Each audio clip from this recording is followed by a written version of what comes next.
الحمد لله رب العالمين، والصلاة والسلام على صفوة رسله وخاتم النبيين سيدنا ونبينا وشفيعنا محمد وعلى آله وأصحابه الطيبين الطاهرين وعلى من تبعهم بإحسان إلى يوم الدين. أما بعد، فأعوذ بالله من الشيطان الرجيم. بسم الله الرحمن الرحيم. والله خلقكم ثم يتوفاكم ومنكم من يرد إلى أرذل العمر لكي لا يعلم بعد علم شيئا إن الله عليم قدير. صدق الله العظيم وبلغنا رسوله النبي الكريم. إن الله وملائكته يصلون على النبي يا أيها الذين آمنوا صلوا عليه وسلموا تسليما. اللهم صل على سيدنا ومولانا محمد وعلى آل سيدنا ومولانا محمد وبارك وسلم وصل عليه. اللهم صل على سيدنا محمد وآله وصحبه وسلم. اللهم صل على سيدنا محمد وآله وعترته بعدد كل معلوم لك. اللهم صل على محمد وعلى آل محمد كما صليت على إبراهيم وعلى آل إبراهيم إنك حميد مجيد.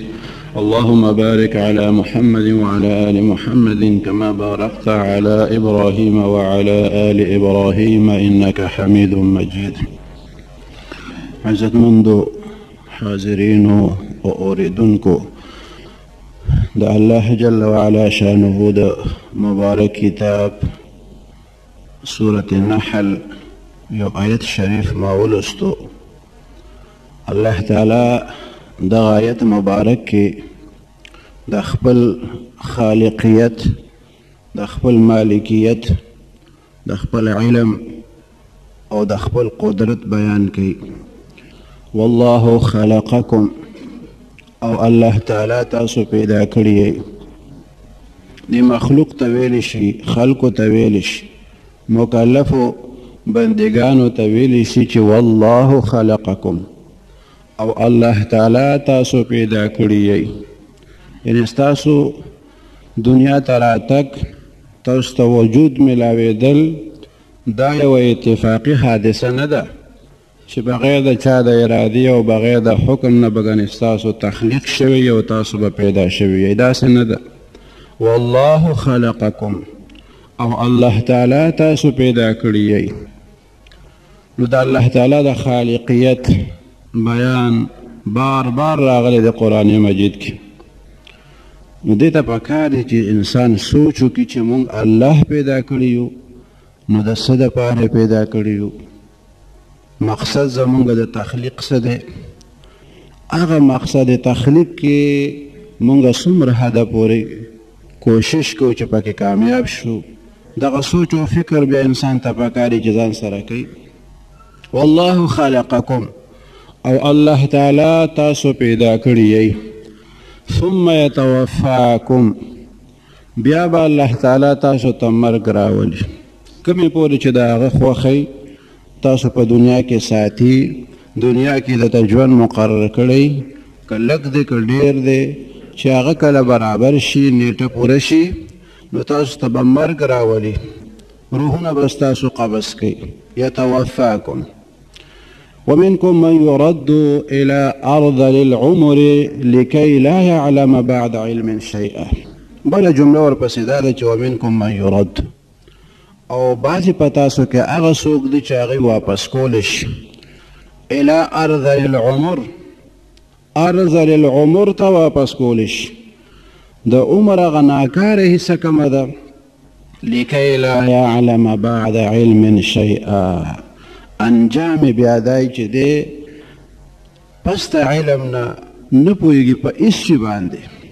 مخکې ورته د څه معلومات و، خو چې هغه حصې د عمر ته ورسېدو نو بیا په هېڅ باندې نه پوهېږي.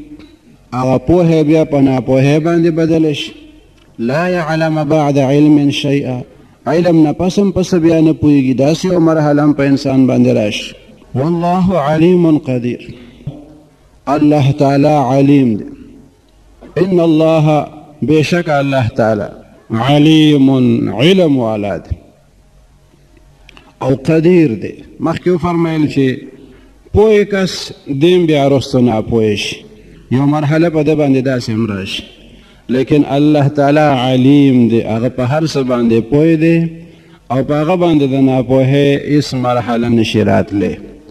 هغه علیم دی او قدیر دی، د قدرتونو مالک دی، هر څه باندې قادر دی.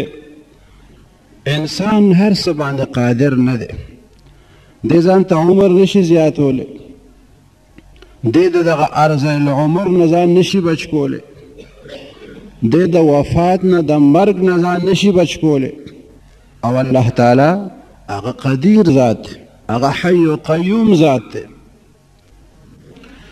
نو دغه آیت شریف کې د تخلیق بیان دی چې خلکو تاسو الله پیدا کړی او بیا د انسان دغه پیدایش او د ده د عمر او د ده د مرحلې ابتدا کې خو داسې چې انسان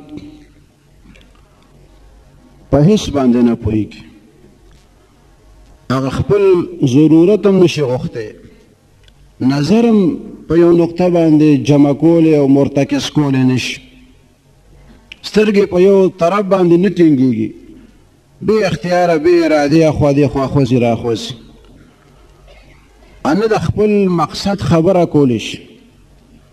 ابتدا کې چې ته یو حرف زده کړي، بیا ورو ورو دو حرفونه زده کړي، ورو ورو بیا د هغې نه هم سیوا شي، سترګو کې هم د کتو هغه طاقت پیدا شي، یو خاص نقطې ته یا یو خاص انسان ته یو کس ته بیا ورو ورو کتل را شروع کړي، په اواز هم ورو ورو پوه شي، خبرې هم زده کړي. دغه مختلفې مرحلې د ده دا تقریبا 33 کالو پورې د ده په دې بدن کې نشونما کېږي، ترقي راځي، بدن یې مضبوطېږي، طاقت پکې زیاتېږي. 33 کاله دغه د نشونما عمر دی. بیا چې کله 33 کاله پوره شي، د هغې نه پس بله مرحله شروع شي، هغه د وقوف زمانه هغې ته ویلی شي، سن وقوف. هغه 40 کالو پورې داسې چې دی بیا په ځای باندې ودرېږي، نه پکې کمې راځي په ظاهره او نه داسې خاص زیاتې پکې راځي. هغه د ځوانۍ بلکل انتها ته ورسي، د طاقت او د عقل هغه کمال ته انسان ورسي د 40 کالو عمر کې. بیا د دغې سن وقوف نه پس د ده د کهولت زمانه شروع شي، 40 نه چې ووړي نو بوډاوالی را شروع شي، خو دا بوډاوالی هم داسې په کلاره کلاره چې ده ته یې ډېره اندازه نه لګي، نه پې نور څوک داسې ښه پوهېږي چې دا سړی په بوډاوالي کې ور داخل شوی دی. د ده په بدن کې کمزوري راځي، د سترګو په نظر کې هم کمزوري راځي، د اورېدو هغه طاقت هم کمزوری شي، لاس او خپو کې هم هغسې طاقت پاتې نشي چې کوم پخوا و، خو دا کمې په طاقت کې دا داسې په کلاره کلاره ورو ورو کېږي. نو چې 80 کالو ته ورسي، دا هغه څوک چې عمر ورته الله تعالی ورکړي، او که عمر ورته ورنکړي، د الله خوښه ده چې کله وفات راولي انسان ته، ماشوموالي کې هم وفات راتلی شي. دا چې د کوم انسان عمر وي، د هغه مرحلې دي ده چې 40 نه پس په ده باندې بوډاوالی را شروع شي. که ده ځان ته ډېر هم زړه ښه کوي چې زه لا ځوان یم، زه 40 کلن یم، زه جوان یم، زه په قوت کې یم، خو دا د یاد ساتي ده ته بوډاوالی شروع شوی دی. 40 نه پس اوس په بوډاګانو کې دی حسابېږي، 80 پورې د ده هغه طاقت دا په مخه باندې کمیږي. دغه زمانه د سن وقوف نه پس دا د کهولت هغه زمانه د 40 نه پس بوډاوالی چې 80 ته ورسېد، هغه د شیخوخت زمانه، هغه بیا داسې چې لکي لا یعلم بعد علم شیئا، د دغه کمزوري بیا رسته ورځ هم زیاتېږي، او ده ته خپل کمزوري ډېره زیاته محسوسېږي، خپل هم او بل ته هم. یو ځل وویني نو یو شانتې به چې بل ځل بیا ویني بیا بل شانتې. که ده ته ځان ډېر هم طاقتور ښکاري چې لاس مې مضبوط دی او خپې مې ښې دي ګزاره کوم، خو دې ګزاره کې د ده هغه بدن ډېر خراب شوی. دغه هغه د شیخوخت هغه زمانه او دغه انسان چې د باندې دا مرحلې راځي، اول یې طاقت و، نوجواني وه، بیا جواني شوه، بیا پوخوالی شو، مضبوطیا وه، او هغه بیا په کمزورۍ کې بدله شوه. کمزوري تدریجن وه او بیا کمزوري تیزه شوه، زر زر بدن کمزوره کېدو، او بیا هغه شته معلومات د انسان نه ایر شي، چې څه به ورتلو هغه ته ایر شي، بیا حافظه هغسې پاتې نه شي، نظر هغسې بیا پاتې نه شي. دا مختلفې مرحلې دا چې په انسان باندې راځي، د دې فکر انسان ته پکار چې زه د ژوند او د خپل عمر دې وخت کې په هغه کومه مرحله کې یم او ما ته څه کول پکار دي، ځکه مرګ هغه توره خو هر وخت په سر باندې راویزانده ده، خو هر وخت راتلی شي، خو که عمر زیات شو نو بیا دغه مرحلې دي، نو د مرګ هغه تیارې هغه هم انسان ته پکار دي. او چې عمر ډیر شي نو بیا هم کمزوري راځي او دغه عمر هم بیا انتها ته رسي، د هغې هم اختتام بیا شته دی، ډیر عمر هم ختمیږي بیا. نو چې دومره انسان په خپل ځان باندې پوهیږي چې مخکې زه څنګه وم، وړوکوالی مې څنګه و، ځواني مې بیا څنګه وه، د وړوکوالي په مرحله کې چې په څه پوه شو نو هر څه ورته د لوبو ښکارېده، که بجلي به یې ولیده، که بلف به یې ولیدو، که هیټر به یې ولیدو، ده به ویې جوړ دا د لوبو شی دی، اوسپنې ته هم لاس کوي، اور ته هم لاس کوي، بجلۍ ته هم لاس کوي، هر څیز ته د لوبو په نظر باندې ګوري ماشوم. په دې نه پوهېږي چې دا به شاټ راکړي، په دې اور به زما لاس وسوځي او دا شی زما دپاره نقصاني دی. هغه هر څه ته د لوبو په نظر ګوري. بیا چې دا ځواني شي نو دی هر څه ته د زیب و زینت په نظر باندې ګوري، چېرې زه به د نورو خلکو نه په څه باندې ممتاز شم، چې زما لباس د نورو خلکو نه جدایي، زما هغه چال انداز چې دی هغه د نورو خلکو نه جدایي، د ژوند تېرولو هغه طریقه هغه هم داسې په یو بله طریقه باندې چې د نورو نه زه اوچت ښکاره شم. هغه زیب و زینت، هغه ډول او سینګار، ښایست او ښکلا، دا د ټوله دلچسپي وي. بیا د دغې نه پس مرحله هغه د پوخوالي د عمر، د مال هغه حرص او د دنیا هغه مینه او د دنیا د زیاتوالي هغه کوشش، هغه مرحلې را شروع شي چې دا په څه باندې ډېرېږي او د نور نه به زه په دنیا کې په څه باندې زیاتېږم، او چې څوک ته زیاتي هغه سره حسد بیا کوي او کوشش یې دی چې په نورو باندې زه برتري حاصله کوم په مال کې. بیا د هغې مرحلې نه پس سره د دې چې ده دا ټولې مرحلې په خپله لیدلي چې زما د وړوکوالي هغه غلطیانې د هغې ماته اوس احساس کېږي، د ځوانۍ هغه غلطیانې د هغې م ورته احساس کېږي چې په ماشوموالي کې مو دا غلطیانې کړې وې، او چې کله ځوانان شو نو بیا مو داسې غلطیانې کړې وې، او چې بیا بوډاګان شو نو بیا ورته هغه د بوډاوالي غلطیانې نه ښکاري. چېرې مونږ خو ډېر تجربه کار یو، مونږ باندې خو وړوکوالی هم تېر دی، په مونږ باندې خو ځواني هم تېره ده، نو زمونږ خو ډېره تجربه شوې ده، اوس مونږ وخت نه ضایع کوو. داسې څوک نه وایي، د بوډاوالي خپلې غلطیانې بیا بوډا سره د دې چې په ځان پوهېږي چې د عمر ډېره مرحله زما ختمه ده، هغه بیا سنګینې غلطیانې را شروع کړي. یو د مال غمینه انتهایي خطرناک مرض دی، دا په یو سړي کې زیاتي، لالچ پکې زیاتي، حسد هم پکې وي، بوډاوالي ته ورسي او دروغو نه پرهیز نه کوي، بوډا شي او تکبر پکې لا بیا هم پاتې وي، او چې څه ګناهونه یې هغه ته ګناهونه نه ښکاري، غیبت هم کوي، او سره د دې چې په ځان پوه هم دی چې زه کومې مرحلې ته رسېدلی یم. نو چې داسې یو کس چې هغه د خپل زوال نه، د دې خپلې کمزورۍ نه او د خپل تیر عمر نه عبرت وانخلي، نو ده ته به د عبرت دپاره څوک نصیحت کوي او څوک به راځي چې دی به بیا بیدارئ. یو بیدار سړی چې ځان اوده کي خفته را خفته کیکند بیدار، یو سړی ویښي او ځان اوده کي نو هغه به بیا څوک راویښوي. نو دا آیت مبارک مفهوم او مضمون مونږ ته دا دی چې تاسو الله تعالی پیدا کړي، مرګ هم هغه راولي، عمر تاسو ته هغه درکوي، دا ټولې مرحلې د هغه په حکم په تاسو باندې راځي. نو خلکو تاسو ته څه کول پکار دي؟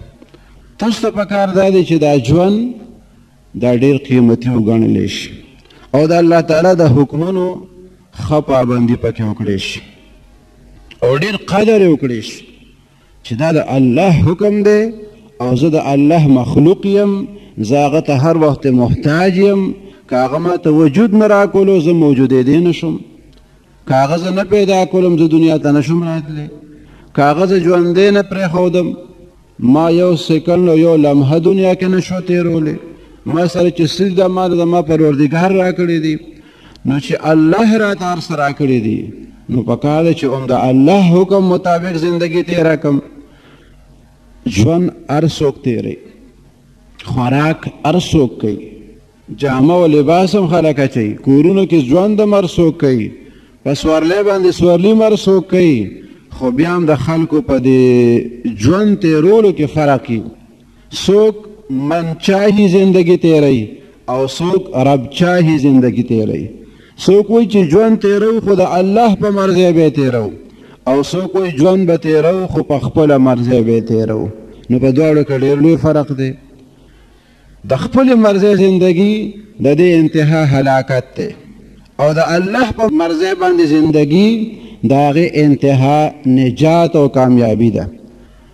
نو ژوند خو هر څوک تېروي، خو څوک ښه ژوند تېروي او څوک ګډوډ ژوند تېروي. ښه ژوند هغه دی چې هغه د الله تعالی د احکامو مطابق تیر شي، او ناکامه زندگی او بیکاره ژوند هغه دی چې انسان پکې د خپل نفس پیروي وکړي او د الله تعالی حکمونه شاته کړي، د پیغمبر علیه السلام تعلیماتو نه ځان نه خبروي او چې نفس او شیطان ورته څه وي هغسې ژوند کوي، نو ژوند په ده باندې هم تیر شي. د سلطان محمود غزنوي د ده ډېر مشهوره بادشاهي ده، وزیرانو سرداران قسم قسم خلق به ورسره ناست پاس و، یو لوی حکومت و. یو خادم دی خاص خادم ایاز، هغه به ډېر خدمت د بادشاه کولو او د بادشاه په مرضی یې ځان پوه کړی چې بادشاه په څه خوشحالیږي او په څه باندې خفه کېږي، دغې نقطې ته ځان رسولی و. به د هغه د مرضی مطابق به یې ژوند تېرولو، بادشاه به ترې خوشحاله و. نو چې کوم حاسدان خلک و نو هغه یې وایي چې د ایاز کې څه کمال دی چې د ده نه دا بادشاه دومره خوشحال دی. هغه ظاهري خوشامند خو نورو خلکو ډېرې کولې او اخلاص د ایاز ډېر و، نو بادشاه به د ایاز نه خوشحاله و. نو دوی به قسم قسم منصوبې جوړول چې ایاز به کله پاتې راشي او د بادشاه د نظر نه به وغورځېږي. بادشاه ښودل هغوی ته چې زه به ایاز سره زمینه په څه باندې کوم، دی ما ته ولې ډېر نږدې دی او تاسو د ده هغه مقام ته ولې نه رسئ.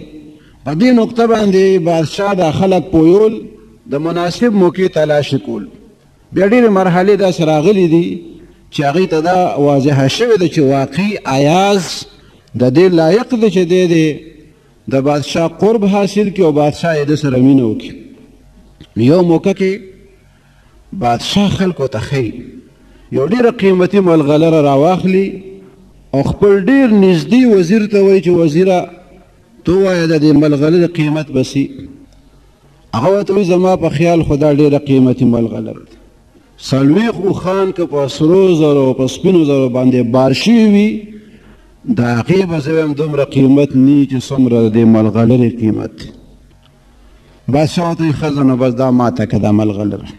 بادشاه وزیر ورته وایي چې زه ستا د خزانې خیرخوا یم، زه ستا د حکومت خیرخوا یم، زه ستا د بادشاهۍ خیرخوا یم، زه درته دا مشوره در کوم چې دا قیمتي ملغلره دا مه ماته او دې ته د ماتولو هغه اراده مه کوه. بادشاه ورته خطه خو زما ډېر خیرخواه زما د حکومت او زما د خزانې انعام یې ورته ورکړو. بل وزیر ته وایي چې دا ملغلره به ستا په خیال د څومره پیسو وي؟ هغه ورته وایي زما په خیال دا ملغلره ستا د دې نیمې بادشاهۍ برابر ده، دومره ډېره قیمتي ده. وایي ښځه دا ماته که؟ وایي نه بادشاه داسې ملغلره څوک نه ماتوي، دا خو ډېره قیمتي ده، دې سره خو به ډېر زیات نقصان راشي. او زه تا ته مشوره دا در کومه چې د دې ماتول نه دي پکار. بادشاه ته وایي ښه ده ته مې انعام ورکېدم مونږ ته ښه مشوره راکړه. بل ته یې ورکړه وایي دا ماته که؟ هغه وایي نه نه دا خو څوک نه ماتوي، دا خو د ماتولو شی نه دی. دا غلطي ونه کړې چې ټولو انکار وکړو د ملغلرې د ماتولو نه. ایاز ته وایي ایازه دې خوا راشه، دې ور وړاندې شو. ایازه دا ملغلره د دې به څه قیمتي؟ وی بادشاه چې ستا په نظر کې د دې څه قیمتي بس هغه به نو زه څه ویلی شم ستا مخکې. خبره د نورو خلکو نه جدا شوه. بیا ورته وایي ښه دا ملغلره ماتول غواړي. ایاز مخې سره پاسېد او یو کاڼ یې لاندې کېښو او بل پرې راپاس او هغه ملغلره یې ماته کړه. بیا ورته بادشاه وایي چې تا دومره قیمتي ملغلره ماته کړه، ټولو وزیرانو د هغې د ماتولو نه انکار کړی و، هر چا وی د دې ماتول نه دي پکار، او تا پکې یو سیکنډ تاخیر ونه کو چې څنګه ما وی ماته که نو تا ماته که. دا ولې؟ ایاز ورته وایي ملغلره ډېره قیمتي وه او ما ته دا احساس و چې دا ډېره قیمتي ده، زه پرې پوهېدم چې قیمتي ده، خو بادشاه د دې ملغلرې قیمت ستا د حکم نه زیات قیمتي نه دی. ستا حکم ډېر قیمتي دی. که ملغلره هر څومره قیمتي شي د هغې به خپل قیمتي، خو ستا حکم چې دی هغه د دې ټولو ملغلرو نه ماته زیات دی. نو زه ملغلره ماتولی شم خو ستا حکم نشم ماتولی. او د نورو څه چل وکړو؟ د نورو د بادشاه حکم مات کو خو ملغلره یې ماته نه که. نو اوس د انسان ځان سره سوچ وکړي چې د بادشاه حکم ماتول ښه فیصله وه او که د ملغلرې ماتول ښه فیصله وه. هغه بادشاه هغه بادشاه چې یو مخلوق دی، یو فانی زندګۍ والا، او زمونږ بادشاه خو بادشاه د بادشاهانو دی، احکم الحاکمین دی، هغه بې مثاله بادشاه دی، حقیقي بادشاهي د هغه ده، مالک الملک دی هغه، وہ مالک کل ہے کائنات اس کی ہے. الله مالک د هر څه دی او دا ټول کائنات د هغه دی. وہ مالک کل ہے کائنات اس کی ہے جو ختم نہ ہو کبھی وہ بات اس کی ہے. زمون بادشاہ خدا سے بادشاہ دی چې د هغه خبره څوک نشي بدلولی. جو ختم نہ ہو کبھی وہ بات اس کی ہے. اعراض وجود میں ہے قائم بالغیر، قائم ہے جو بے ذات وہ ذات اس کی ہے. عرص که موجود دی خو په غیر سره موجود دی، او قائم بے ذات چې دی هغه ذات د رب العالمین دی. نو د الله د حکم څومره قدر پکار دی، هغه هر انسان په خپله پکار دی چې سوچ وکړي.